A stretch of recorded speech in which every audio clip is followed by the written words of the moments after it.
नालायक नेता लोक नाही आहे, नालायक आपण आहे. का? जो खरोखर भ्रष्टाचार करतो, जे मोठे मोठे आपल्याला वादा देतो, तो करत तर काय नाही, पण शेवटी आपण त्याच्या पायाखाली जातो. आणि त्याच्यात हे बघून घ्या, जे खरोखर 1-2 लाख रुपये 1.5 लाख रुपये महिन्याला जो कमवत असणार, तो कधीच नेताच्या पाठी फिरणार नाही. तो वोटिंगला पण आलेला असतो, तो आपला कामाशी करून निघून जातो. फक्त नेताचा पाठी कोण असतो माहीत आहे का? तुम्ही आम्ही भिकार छोट, त्यांची आपण चाट्याला जातो. ते वादे तो लई मोठे करतात, पण काम काय नाही करत. आणि आपण असंच मरणार आहे. काही टेन्शन घेऊ नका. आपल्याला कामधंदे काय जे नाही, आपण असेच मरणार आहे. एक तर आपण नोकरी करून करून आता मरतो आहे, याच्यापुढे आपण असेच मरणार आहे.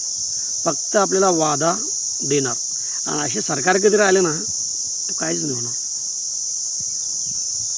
आपण तो पैदा पण नव्हतो तेव्हा लोक आता बोलत आहेत, जुने लोक बोलतात ते लोकांनी काय केलं तो आम्ही काय करणार.